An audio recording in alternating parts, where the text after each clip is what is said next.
Hi, and thanks for watching part 4 of my series, Breaking the Habit of Suffering. So far, I've talked about how thoughts can become cognitive habits, how we need to disconnect thoughts from feelings, and in the last video, I briefly mentioned emotions and bringing the emotion into the present moment. And today, I'm going to pick up from where I left off in that last video. This is a series, but I've also prepared the videos to be standalone in their content. So if you've come in late, that's okay too. You can keep watching from here. People come to see me to overcome their traumas, their pains and their problems, to find a way through their suffering. No one comes to see me when things are going well in their lives. They come because the suffering they feel is intolerable. It's impacting their lives and it's weighing them down. They come because they don't know how to find a way through it. They're emotionally connected to the event or the situation that caused the suffering to begin with, and they don't know what to do. Now, you would have heard me say in earlier videos in this series that the events that are linked to the suffering are over. They're in the past, and regrettably, neither you or I can change that. But I see people visiting psychologists and paying lots of money to sit week after week, sometimes year after year, talking about the horrible thing that happened to them. And each time they talk about it, they revisit it, they relive it, and they re-experience it. And they wonder why they're not getting any better. Talking about it isn't sufficient. Otherwise, you would have finished talking and you would have started healing. Presumably, if talking about it to all those professionals was helpful, you'd feel better. But often people leave the counselling room feeling no different than when they walked in. Sometimes feeling worse. Well, no wonder. You just relived your trauma for yet another hour of your life. It's like picking at a wound and asking why it's still sore.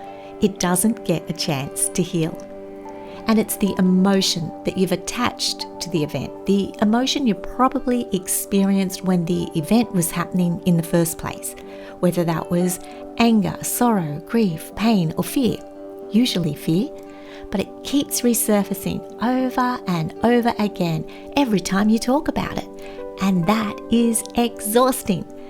Each time it is brought to the surface and it's re-experienced, the emotion that you felt initially is regenerated and moved through the body. And when you experience fear, for instance, it triggers a strong physical and chemical response. Your amygdala, which is a small organ in the middle of your brain, sets off a fight, flight, or freeze, a survival response.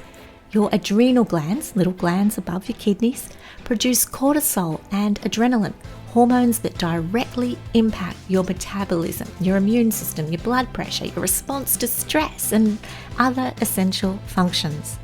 Your peripheral nervous system that's activated, so your heart rate, your respiration, and your blood pressure increase, and your body will relive it.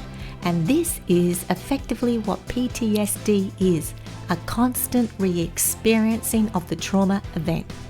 At some point, you have to accept it's over, and the constant returning to it is the suffering.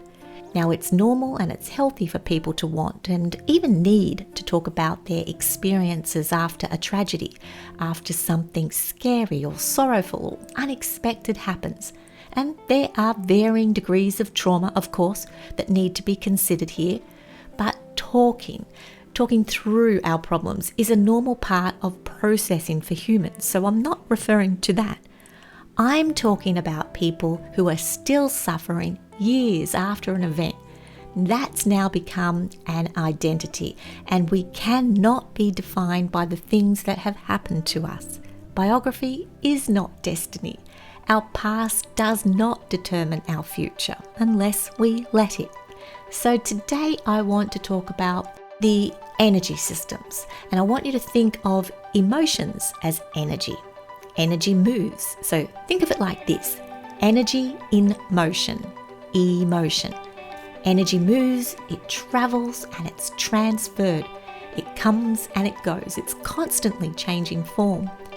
Emotions, like energy, should not be stagnant. They should be in flux. They should come and they should go and they should change form. But when you've created an identity from a persistent emotional state, you've created a stagnant energy and it gets trapped in your body. You then have a body that's in a state of discomfort and dis-ease. To move the energy on, we need to experience the emotion, but then we need to let it go. Let the body settle back down into the present moment where everything is fluid and possible. I've used the gazelle in the field as an analogy before, but I'm going to use it again here because it's such an important point to take away. When the gazelle is in the savannah, chilling, grazing, and a lion comes along, it needs to react quickly. It needs a massive energy boost, and that energy is generated from the danger, from fear. Fear is highly motivating. Fear gets us to go into autopilot mode and respond without thinking. Thinking's going to slow us down in those moments. The gazelle will run. It will run for its very life. But once the threat, the lion or whatever, has gone, the gazelle may be apprehensive for a while, whilst the energy system transforms and settles, but then it returns to grazing or drinking or whatever it was doing before. It doesn't spend years identifying as a potential victim or needing weekly therapy sessions or living in the past. It returns to the present moment and it continues grazing. Now, I know this is an analogy and we are not gazelles, and who knows, maybe the gazelle even learns something from its encounter with the lion in some way, but it does move on. And I know if we don't return to a state of grazing and we stay in that place of threat and fear and trauma, then we've become trapped in a place of constant suffering. The event is over, but it's the suffering that continues. Once you settle back down, your body will start to move on from the past, and there is a physical release of energy. And we can shift the energy intentionally by choosing an alternate state of emotion and opposing an emotion, say appreciation or joy or gratitude. You shift the energy into a different frequency and the body will respond to that too. But if you stand there waiting for the next lion, you will be trapped by the events of the past. Where your attention goes, your energy flows. You can look for the next lion or you can look for the grass. It starts with a choice. The body's energy systems will follow the choices that you make. And people want to be free like the gazelle, but if you want to be free, you have to first choose freedom. If you sit there with shackles on your feet and a key to unlock the shackles in your pocket, you're still not going anywhere. It's like you can be on the right path, but you're going to get run over if you just sit there. You have to do something, and you have to do something with the key that's in your pocket. It's no use if you don't use it. Now, I've seen hundreds, possibly thousands of people suffering in my job over the years. People with traumatic, abusive childhoods, domestic violence, addictions, relationship problems, deaths of loved ones, dysfunctional homes, returned vets, people with significant and very real trauma stories. But the difference between the ones who become free and the ones who stay stuck is pretty simple. The ones who become free are the ones willing to use the key and to unshackle themselves from the stagnant emotion, the energy that kept them trapped in the past. The ones who get the breakthrough are the ones willing to accept that from this moment on, because that's all you ever have power over, they will become the designers of their destiny. They refuse to see the future anymore through the lens of their past. They purposefully and intentionally transform the stagnant energy of guilt or shame, worthlessness, fear, remorse, whatever it is, to the liberating energy of love and peace and joy, gratitude and acceptance. You can't wait to reach a destination of happiness. You can't wait for things to be better. Happiness is not a destination, it's a way of life, and sometimes it's about making this moment matter more than the painful moments of your past. And that starts with a choice. I will choose to unshackle. The next step, of course, is knowing how to do that. And that can be the tricky part, because you'll be subject to habits, to routines, processes, patterns of your past, patterns that have been possibly misdirecting you for years. So this is where the energy system is important. Energy is everything. You create, you produce, transmit and receive energy all the time. And the most obvious and noticeable way that you do that is through your emotions, the energy that you put into motion. We can measure energy. We have technology to do that. We can see what our body's energy systems look like in various states of stress or fear or love or joy. We know that every thought at the cellular level is a transference of energy. Our thoughts alone produce energy that is measurable. We know the things we focus on can change how we feel. We know how we feel impacts every cell in our body.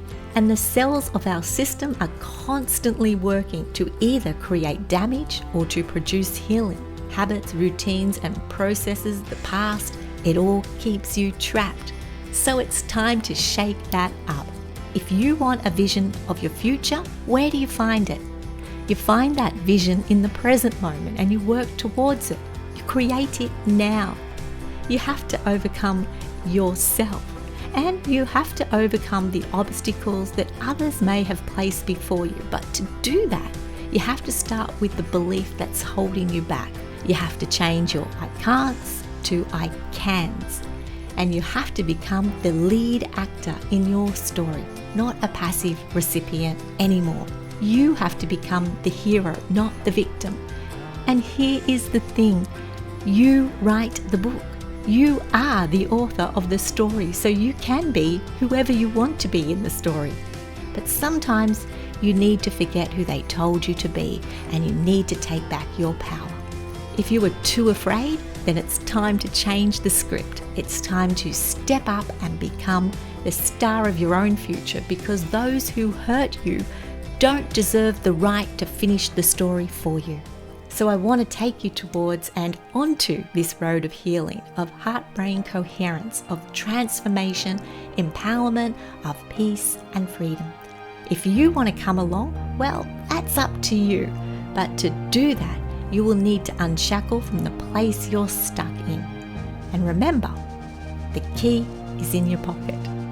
I hope this has been helpful, and I hope you'll join me in the next video of this series. Until then, take care of yourselves and each other, and have a very happy and peace-filled day. Bye for now. If you found this video to be helpful, then please consider liking or subscribing to my channel. That allows me more opportunity to provide free content for you. Until next time, take care of yourselves and each other, and have a very happy and peace-filled day. Bye now.